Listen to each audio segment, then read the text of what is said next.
Këtu ngjatjeta uroj të jeni mirë. Kodet sekrete të forcës në Amerikë gjatë takimeve dhe zhvillimeve të jashtëzakonshme që janë duke ndodhur atje në këto momente lidhur me trajtimin e pjesës më të madhe të problematikave dhe të vatrave të zjarrit të hapura në të gjithë botën, nga Ukraina, por e deri në Gaza dhe në pjesët e tjera të botës, por me sa duket Gaza duket që ka marrë gjithë vëmendjen në këtë moment. Nëse Amerika bën këtë, ne do të bëjmë atë. Cili është kërcënimi i rrezikshëm, i habitshëm i Izraelit për Amerikën? Çfarë po ndodh në shtëpinë e bardhë? Benjamin Netanyahu niset për Washington dhe bashkë me bashkëshorten e tij Sara tek shkallët e avionit njofton se do të shkojë të merret vesh pikërisht për Gazën dhe Palestinën me Donald Trump. Ka atje mbështetje shumë, ka mbështetje tek administrata amerikane, ka sekretarin Rubio, ka zëvendës presidentin J.D. Vance. Ndërkohë, Donald Trump i propozon dhe i premton vendeve islamike se do të zgjidh urgjentisht çështjen e Gazës. Çfarë ka rrjedhur nga ky takim? Kush ka qenë në takim? Çfarë është folur aty? A do të ketë vërtet një plan paqe apo është një moment ku të gjitha palët po përpiqen që të manipulojnë në një farë mënyrë apo në një tjetër, dhe të gjitha palët njëra tjetrën sigurisht, dhe të gjitha e kanë nga një as poshtë mëngës. Të gjitha po luajnë me shumë krah, të gjithë po luajnë me shumë dyer, të gjithë po luajnë me shumë porta, sepse jemi në botën e re, jemi në rendin e ri botror dhe askush nuk i beson askujt pavarësisht gjithçkaje. Takim pompoz pas ushtrimit të kodeve sekrete të forcës, të cilat amerikanët i ushtruan fuqimisht dhe në mënyrën më agresive të mundshme, me Emmanuel Macron 1 dhe me presidentin Erdogan 2. Me të parin në mënyrë pak më të butë, me të dytin në mënyrë më agresive, kur u ndaluan që të kalojnë në rrugë sepse do të kalonte eskorta e shefit të botës. Ky ishte mesazhi për Emmanuel Macronin, ky ishte mesazhi për Recep Tayyip Erdogan. Përse u dha ky mesazh? Mesazhi ishte i qartë: jemi në përballje të fortë, pavarësisht gjithçkaje. Jemi në një fërkim të fortë. Baruti po nxehet, loja po nxehet, flakët janë gati. Jemi përballë një paqe fiktive imagjinare, apo jemi përballë një shatërvani të madh gjaku? Këtë do ta kuptojmë tani në këtë bisedë që do ta bëjmë bashkërisht sonte për të dekoduar atë që po ndodh sot në Washington, siç e kemi bërë çdo natë. Dhe kur themi lindja e mesme, sepse mund të thotë dikush, o Kreshnik, po pse po përqendrohemi shumë aty? Kur themi lindja e mesme, kur themi Izraeli, Palestina, kur themi kjo zonë e rajonit, kemi thënë bota. Gjithë temperatura e botës matet atje. Lindja e mesme dhe konflikti arabo-izraelit është sqetulla e të gjithë asaj që të pritet të ndodhë botës. Ndaj, unë ndala të dekriptojmë, të dekodojmë mesazhet sekrete të forcës, të dekodojmë dhe të dekriptojmë gjithashtu kërcënimin e fshehur izraelit për Amerikën. Çfarë kanë thënë izraelitët? Për çfarë i kanë kërcënuar? Qëndroni me mua se do t'i trajtojmë të gjitha me njëherë. Shkojmë në shtëpinë e bardhë, në zyrën ovale, sapo ka përfunduar, ndoshta ende mund të jetë në takim gjatë orës që po regjistrohet kjo bisedë, pra jemi në orën 19:30 të mbrëmjes. Vazhdon një takim ndërmjet presidentit Trump dhe Erdogan në zyrën ovale në prani të sekretarit Rubio, të zëvendës presidentit J.D. Vance dhe Erdogan, gjithashtu presidenti turk me stafin e tij.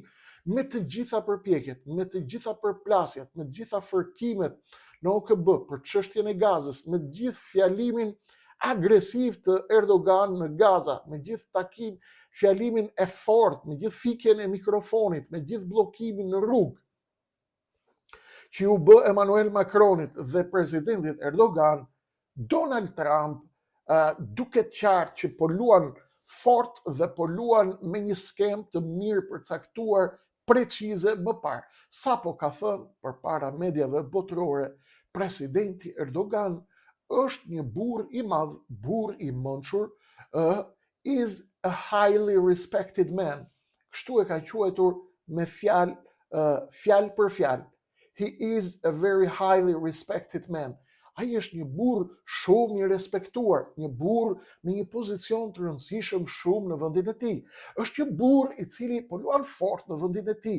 Është një burr që e respekton Turqia, e respekton Europa. Është një forcë ushtarake e cila po rritet çdo ditë më shumë dhe ne nuk kemi asnjë mundësi të mos e marrim këtë në konsiderat, thot presidenti Trump. Stafet dëgjojnë, të gjithë mbajnë shënime, cilat janë kodet, cilat janë mesazhet, e shohin her pas here njëri tjetrin, buzëqeshin me kujdes, dhurojnë buzëqeshje të ftohta, të akullta. Erdogan, i cili e di që po rrethohet nga laku i madh dhe nga ushtrit dhe nga armatimet dhe nga planet sekrete ushtarake izraelite dhe europiane për të rrethuar Turqinë nga Qipro. Nga ana tjetër, Donald Trump, i cili ende ka nevojë për Turqinë, dhe tha në takim, unë dhe Turqia, unë dhe presidenti Erdogan, jemi miq të mirë.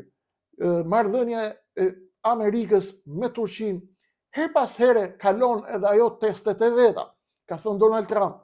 Por ky takim është dëshmi e madhe dhe dëshmi e gjallë që ne e kemi ruajtur dhe do të vazhdojmë ta ruajmë këtë miqësi. Përse po e hipnotizon presidenti Trump Erdoganin dhe a e ha Erdogani këtë, e pranon ai, e beson Erdogani më Amerikën pas asaj që po ndodh në Siri, në lindjen e mesme, në Qipro. Po amerikanët a i besojnë më Erdoganit, i cili luan me 7 porta, luan me Rusin dhe ja dredh Rusis, luan me Amerikën dhe u dredh Amerikanëve, luan me Iranin dhe u dredh edhe Iranianëve, luan me NATO-n dhe shkon në organizatën e bashkëpunimit të Shangajt në Kinë, flirton këndej, godet andej. Edhe Donald Trump e di shumë mirë që turqit po luajnë, por ndërkohë që po luajnë, po rrisin fuqinë e tyre të madhe goditse ushtarake.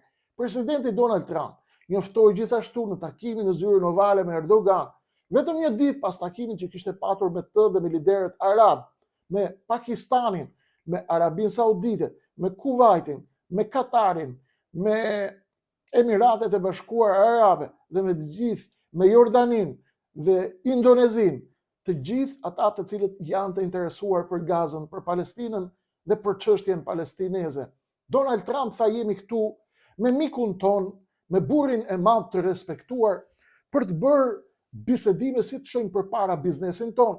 Jemi duke shkëmbyer shumë miliarda, po do t'i shtojmë këto miliarda, tha Donald Trump. Jemi duke diskutuar për shitjen e F-16 dhe F-35, të cilat deri tani kanë qenë një moll e ndaluar për Ankaran. A do t'ja japin amerikanët turqve F-35 të përballen me Izraelin, apo është e gjitha një skem të cilën e përdorin të dyja palët për të kërcënuar? A do t'ja çojë Donald Trump F-35 përveç F-16-ve? F-35 në mollën e ndaluar për Ankaran, a do t'ja çojë? Ndërkohë që aleatët e tij në lidhjen e mes me Izraeli, Benjamin Netanyahu, Qipro dhe shërbimet greke europiane. Një takim është anulluar ndërmjet zotit Mitsotakis dhe zotit Erdogan.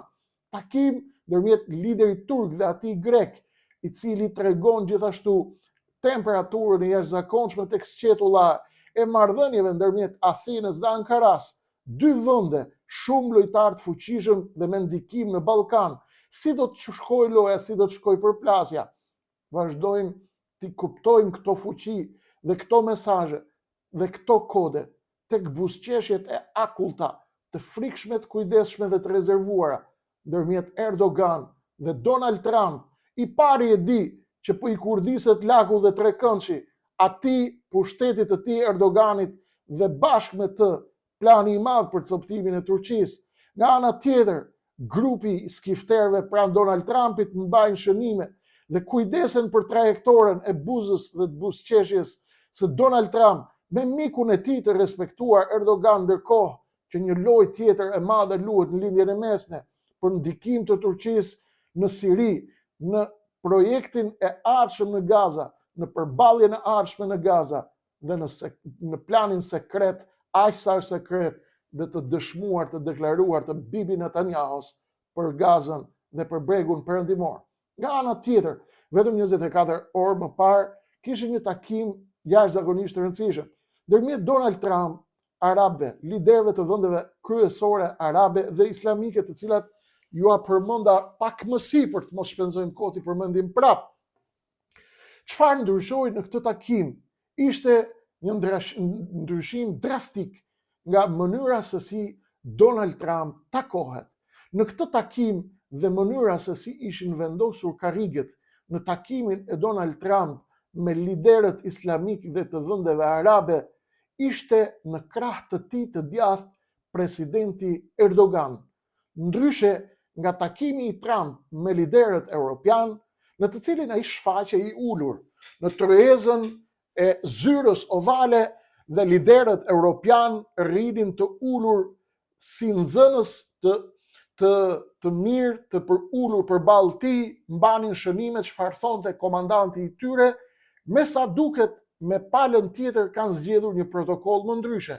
Në krah të Erdogan ishte në krahun e djathtë të Erdogan, gjatë bisedimeve me liderët arab, ishte presidenti Erdogan. A është një mesazh që është partneri ynë i madh, Turqia vazhdon të jetë, apo është një mesazh i madh që ne do të vazhdojmë të merremi me ty, zoti Erdogan, derisa ti të besosh deri në fund se ajo që po vjen për ty mund të jetë edhe hipotetike dhe nuk është aq e vërtetë sa që mendojnë dhe sa që mund ta imagjinojnë turqit, por gjithsesi, asnjëra palë nuk i beson palës tjetër, askush nuk i beson më askujt, dhe ndërkohë që gatuhet në zjarr të tmerrshëm dhe të fortë çështja e Gazës, lëvizin arabët me Arabinë Saudite dhe ministrin e tyre të jashtëm Bin Ferhan, i cili jep ultimatum në mënyrë absolute refuzimin e Arabisë Saudite, e cila thot se Arabia Saudite refuzon në mënyrë kategorike mbarjen, mësymin, pushtimin e çdo centimetri të bregut perëndimor nga Izraeli dhe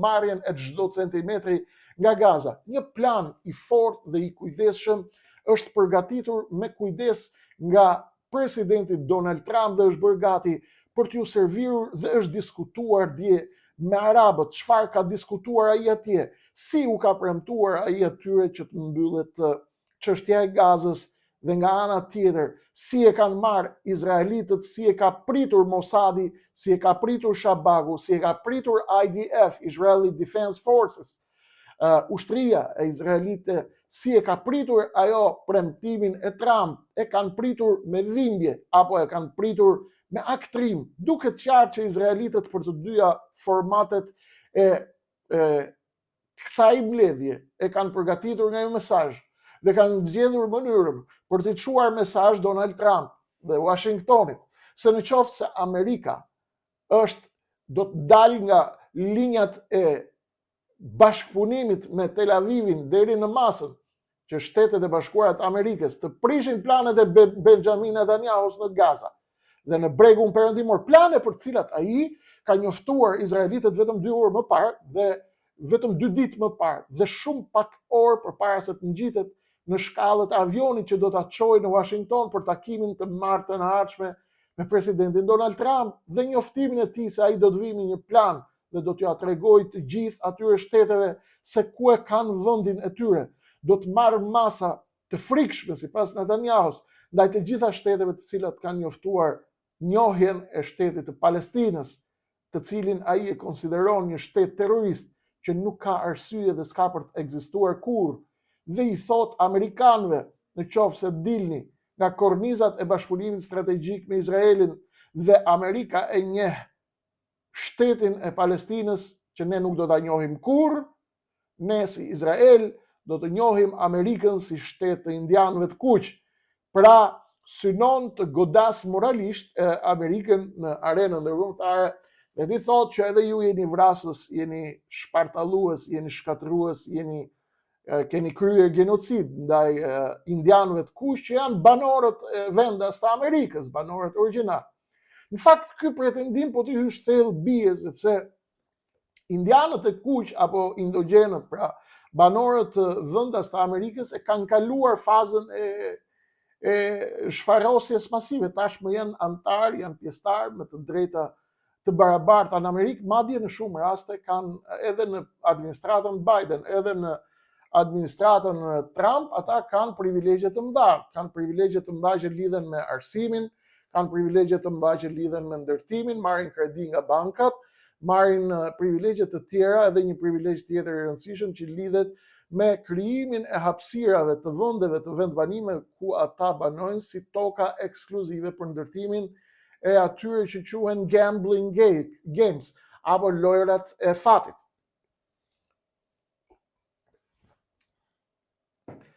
Pra, bjen narrativa dhe retorika e Bibi Netanyahus, por nga ana tjetër duket qartë që mesazhin e kanë çuar. E kanë çuar që shikoni Amerikan, jemi miq ne, por mos bëni gabime në lindjen e mesme, sepse do i themi dhe ne botës pasaj se çfarë keni bërë ju me indianët e kuq. Apo në mënyrë për të ndërtuar një paralele me palestinezët, që palestinezët nuk kanë asnjë mundësi të ekzistojnë si shtet, maksimumi që mund të marrin mund të jetë në një pasaportë izraelite, të kërkojnë në të drejtë aty aq sa duam ne t'u japim, por mos pretendojnë as mos shoh askush ëndra me shtet palestinez. Ky është mesazhi i Izraelit, i rrjedhur nga britanikja The Guardian dhe shumë burime të tjera, siç është Axios apo burime të tjera të veçanta në Shtetet Bashkuara të Amerikës dhe në Tel Aviv. Ka patur qëndrime të ashpra, të forta, por edhe të kujdesshme nga Izraeli, të cilat kanë ardhur të balancuara. Nga njëra anë vinë me tone kërcënuese për administratën Trump për bisedimet që bën për mbylljen e çështjes Gazës, dhe nga ana tjetër vinë me mesazhe nga institucionet e sigurisë së Izraelit, të cilat institucionet e sigurisë kemi parasysh pra Mossadin, Shabakun dhe agjencitë e tjera të zbulimit dhe të sigurisë apo të shërbimeve sekrete, të cilët i kanë çuar rekomandim Benjamin Netanyahus në këtë moment dhe i kanë thënë që ky është momenti i duhur për të shkuar në një marrëveshje paqeje me palestinezët apo për të shkuar në një marrëveshje të paktën momentale për zgjidhjen e çështjes Gazës. Gaza është një problem i madh. Në fakt, plani është shumë i madh, plani që ka marrë Donald Trump dhe ka dërguar nëpërmjet emisarit të tij Steve Witkoff, e ka përgatitur planin të cilin e zbulon Axios, është me 22 pika të thëna dhe të bëra publike për momentin. Pikat kryesore është të ndalohet menjëherë Izraeli në shkëputjen e copave të tjera të Palestinës, qoftë në bregun perëndimor, qoftë dhe në Gaza, të mos pushtojë më zona të tjera në asnjë pjesë të Palestinës dhe të ndalohet menjëherë aktiviteti kolonialist apo i ndërtimit të vendbanimeve për kolonët e ri, të lejohet menjëherë hyrja dhe rritja e mbështetjes humanitare për banorët e Gazës, të cilët në këtë moment janë duke përjetuar një shfarrosje masive, janë duke u përballur me një genocid, janë duke u përballur me krime kundër njerëzimit. Gjithë bota është duke parë, dikush bën deklarata, dikush bën diçka më shumë, flotilje të ndryshme po shkojnë të çojnë ushqime dhe mbështetje humanitare nga Mesdheu. Ushtria izraelite i ka goditur, ka kërcënuar Spanja bashkë me disa vende të tjera europiane dhe kanë thënë që nuk do ta lëm Izraelin që të kërcënojë dhe të godas anijet tona, do të marrë një përgjigje ushtarake, kanë thënë. Spanjollët interesant, por luajnë shumë fort. Dhe nga ana tjetër kemi pikën 5, në të cilën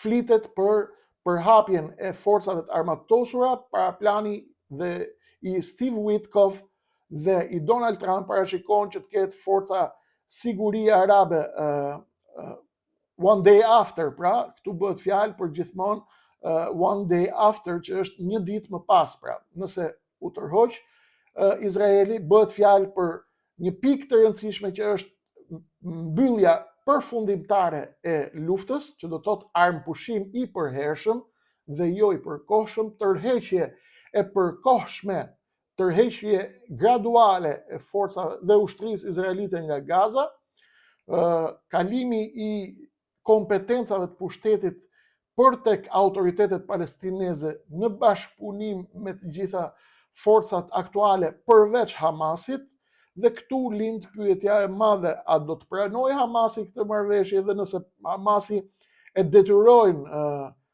katarianët dhe Erdogan dhe Pakistani dhe Arabia Saudite që të pranoj apo të tërhiqet nga loja për momentin, a do të pranoj Benjamin Netanyahu këtë plan apo jo? Ndërkohë ka përsëritur Emiratet e Bashkuara Arabe dhe kanë thënë gjithashtu i kanë përsëritur amerikanëve qëndrimin e tyre nëpërmjet ministrit të tyre të jashtëm se në rast se Izraeli do të shkojë përpara dhe do të çojë më tutje planin për të shkëputur pjesë nga bregu perëndimor, por edhe nga Gaza, aty rrezikohet dhe do t'i japin menjëherë fund marrëveshjes abrahamike ndërmjet Emirateve të Bashkuara Arabe dhe Izraelit, që një marrëveshje e cila duke i qartë që ishte përgatitur për të qenë e një formati më të madh më vonë, i një formati që do t'i përfshinte të gjitha vendet arabe bashkë me Izraelin në një marrëveshje të madhe abrahamike, që jemi të gjithë çuna xhajesh, hajde të bashkëjetojmë, hajde të bëjmë biznes, hajde të shesim naftë, të shesim energji, hajde të ndërtojmë, bëjmë resorte, të bëjmë biznes, të harrojmë luftën, të harrojmë gjakun, ju falunin në xhami, ju falunin kish, ju tjerët falunin sinagogë, se cilit falet si çka që vetë, gjithë adhurojmë i Zot, babai gjithëve është Ibrahimi apo Abrahami, edhe ta mbyllim këtë histori. Duket qartë që planet e Netanyahus janë të tjera. Çfarë do të bëjë ai kur të kthehet nga Washingtoni? A do të kemi një plan B për Gazën? A do të kemi një paqë në Gazë? Apo është vetëm fitili i një shatërvan i gjaku i cili vetëm sa ka nisur lindjen e mesme dhe që do ta shpërfytyroj komplet lindjen e mesme? Si do të shkojnë rreziqet që rrethojnë presidentin Erdogan dhe Turqinë? Çfarë do të ndodh me Al-Shara, presidentin e ri të Sirisë, i cili ka patur vëmendje të jashtëzakonshme në kancelarit amerikane në Washington, por edhe nga shtypi ndërkombëtar për arsye të vetë specifikave të lojës atje? Marrëveshja e sigurisë ndërmjet Izraelit dhe Sirisë, shkëputja e jugut, decentralizim federativ në Siri apo ndarje e Sirisë. Kjo është pikpyetja e madhe. A do të ndahet pjesa e lindjes e Eufratit apo jo? A do të ndahet Sueda dhe Aldera dhe Kunajtira dhe këto zona të banuara nga pjesa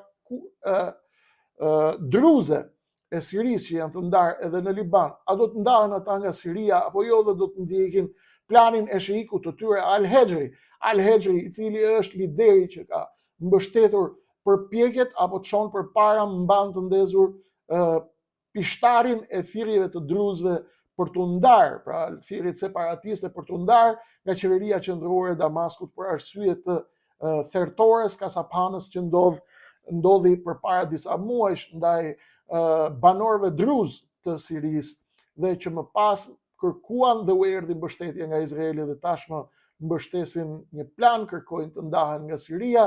Krijimi i korridorit Devit, Arabia Saudite çfarë do të luajë me Donald Trumpin, turqit dhe arabët, iranianët, pakistanezët? A do të merren vesh me njëri tjetrin dhe do të bëhen bashkë kundër Benjamin Netanyahus, apo do të merret Trump vesh me ta për të amortizuar planet e tyre të tjera? Donald Trump shkoi dhe u tha arabëve kur u mblodhën në Doha, në Katar, ju ofroj marrëveshje sigurie dhe nuk ju prek më as miza.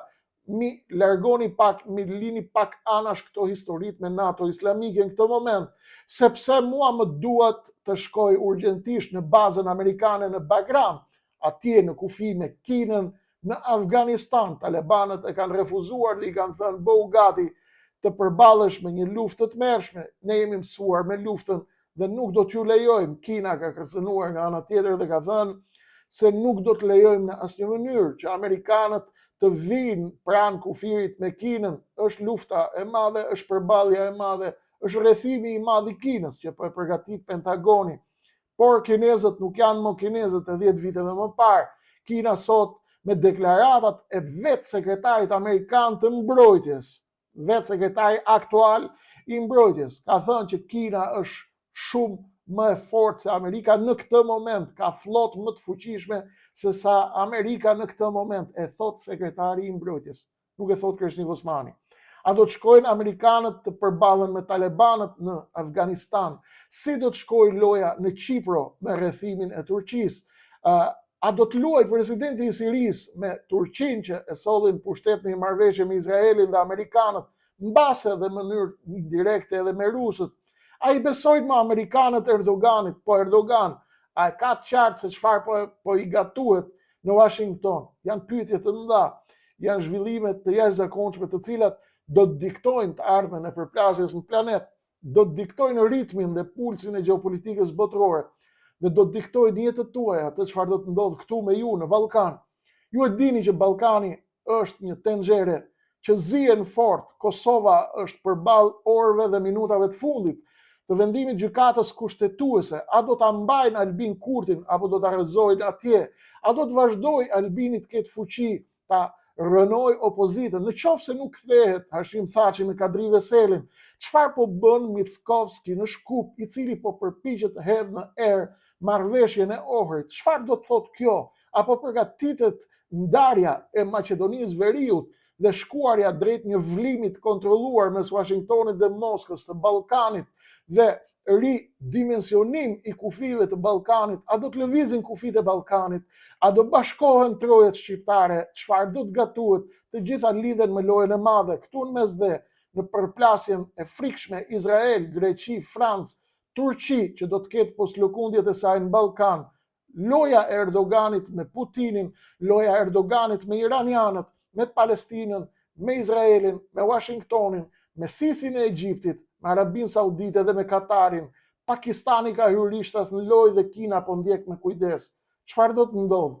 Janë lajme të mëdha, janë zhvillime të mëdha. Unë kam të pamundur që brenda 30 minutave apo 25 minutave apo edhe 50 minutave ti dekodoj të gjitha, por ne do të ndalohemi këtu sonte me shpresën që të tjera zhvillime që lidhen me Kosovën, Maqedoninë, Turqinë, rajonin, botën, lindjen e mesme, Gaza, Arabët, Washingtoni, takimet, çfarë po ndodh, ku po shkon bota, do t'i kuptojmë gjitha këtu te kanali Krishnik Osmani në YouTube, të cilin në qoftë se e shihni të vlefshëm dhe në qoftë se e shikoni që ka ndonjë vlerë për ata që besojnë që ka vlerë, ju lutem bashkohuni dhe bëni subscribe dhe merreni videon, çojani pjesës tjetër të shqiptarëve, sepse këto biseda nuk do t'i dëgjoni në asnjë televizion tjetër. Për këtë ju hy garant me jetë. Pastaj se çfarë keni qef ju të dëgjoni është histori që lidhet me ju. Sot pushteti më i madh është media. Media jonë është kjo, e janë ta ndihmojmë, ta rrisim dhe ta ngrem. Unë nuk jam më në asnjë televizion shqiptar. Ky është vendimi im. Unë kam lidhur besën dhe kam mbajtur anën tuaj. Ju kam zgjedhur ju si aleat dhe si partnerët e mi. Ju keni në dorë të më shisni dhe të më tradhtoni, dhe ju keni në dorë të më jepni dorën dhe të mos mlini vetëm në këtë betejë. Përgjigje shkurt, sepse do të jap një përgjigje të gjatë. Atyre që më thonë Krishnik, llafet i ketë mira, fjalët i ketë mençura. Je i mençur, po na tregon gjëra, po na hap syt. Lëviz sepse nuk rrihet vetëm në video. Unë fuqitë e mia, miqtë e mi, këto janë. Nuk kam fuqi më shumë se kaq. Për të bërë lëvizje të mëdha, nevojiten njerëz të mëdhenj, nevojiten kontribute të mëdha, nevojiten para e madhe, nevojiten biznesmen të fuqishëm të cilët na mbështesin, nevojiten struktura të mëdha. Unë po ju pres, po punoj që të kemi atë mbështetje nga shqiptarët e ndershëm, por kur do të arrijm, unë nuk e di këtë. Fuqitë e mia janë të rri 24 orë, ta shkruaj jetën time dhe t'ju shpjegoj çfarë të mundem, si të mundem, dhe t'ju them, Krishnik Osmani po ju pret dhe do ju pres deri në një moment që ai është shef të arsyeshëm, pastaj do të shkoj tek shtetet e tjera, do të kërkoj mbështetje në qoftë se rrezikohet fundosja përfundimtare e Shqipërisë. Fillimisht do të shkojmë në Amerikë, pastaj do të shkojmë në Londër, pastaj do të shkojmë në Izrael, pastaj do të shkojmë në ke vllai jon Erdogan, mund të shkojmë edhe në Athinë, në qoftë se Athina e pranon që diskutohet çështja e çamërisë, mund të shkojmë në Arabi Saudite, në Katar, në Kuvajt, në Pakistan, mund të shkojmë në Tagjikistan të kërkojmë mbështetje, mund të shkojmë në Egjipt, mund të shkojmë pastaj në Kinë, në Rusi, nëse të gjithë këta refuzojnë, shkojmë ke Orbanin në Hungari, shkojmë në Gjermani, në Francë, në Angli, në Budapest, pra e thash, apo mund të tentojmë, nëse askush nga këta nuk na përgjigjet, mund të tentojmë Azerbajxhanin, ose Republikën Demokratike të Kongos. Do t'i testojmë gjithë, do të shkërkojmë ndihmë në Palestinë. Palestinezët megjithëse kanë shumë halle, e kanë zemrën e madhe, kuj dihet çfarë s'bëjnë, mund të ndihmojnë dhe ata të shkretët. Mund të ndihmoj Gambia, Mozambiku, Tanzania, Bregu i Fildisht, shumë mund të jenë vende të cilët mund t'i dhimbset ky popull dhe mund ta ndihmojnë. Deri sa të shohim a do të na mbështesë ndonjë fuqi shqiptare apo jo, do të na mbështesni ju si shqiptar apo jo. Unë deri atëherë do ju pres këtu. Fuqitë e mia janë të limituara sepse deri tani, siç e din edhe shërbimet aleate strategjike të shqiptarëve, qofshin amerikanët, britanikët, europianët, Asfalia greke, UDB-ja serbe, KGB-ja ruse, të gjithë këto shërbimet aleate dhe shërbimet armike të çështjes shqiptare janë të mirë informuar që unë deri tani nuk kam marrë mbështetje nga asnjë vend, kam pritur ju. Dikush ka thonë që ky është një idiot, dikush ka thonë jo, është djali i mençur ky, po e lun shumë holl, po ne nuk po e kapim. Unë do ju pres ju deri në një moment të dytë. Njerëzit janë skeptik, po unë nuk do rri me skeptikët deri në fund të jetës time, sepse nuk do ja fal jetën time skeptikëve. Ata bëjnë para kurse unë rri të shpëtoj çështjen shqiptare, kuptoni ju. Ju vazhdoni shihni përputhen dhe përfithen, kurse unë të vazhdoj të luftoj me mullit e erës. Jo, do të bëjmë pakte të mëdha pastaj, sepse Einstein i ka thënë, në qoftë se vazhdoni të bëni gjithmonë të njëjtën gjë dhe prisni rezultate të ndryshme, jeni idiot. Jo, do provojmë strategji të reja, skema të reja, forma të reja, derisa të jemi gjallë. Pastaj kur na e shkul dhe të ngrihet shpirti ynë dhe të shkojë tek ai lart që e krijoi dhe e vuri shpirtin në gjokse, pastaj aty mbaron dhe misioni, do të lindin tjerë kjo tokë, më të mirë se ne, të cilët do të vazhdojnë rrugën. Faleminderit nga zemra për të gjithë ju që ndetët deri në fund të videos. Mbështeteni atë, çojeni pjesës tjetër shqiptarëve, na mbështesni këtë kanal, mbështeteni këtë që po bëjmë, mbështeteni energjitë tona të cilat nuk janë më si më parë, herë ngrihen, herë nisin të shterojnë sepse beteja është shumë e fortë, është shumë agresive. E megjithatë, unë do ju dekriptoj dhe do ju të shkodoj gjithçka është duke ndodhur në arenën ndërkombëtare. Këto ishin ato që kishin personte pjesën tjetër të zhvillimeve të rëndësishme. Ju e dini, si gjithmonë, vijon në numrin e aq.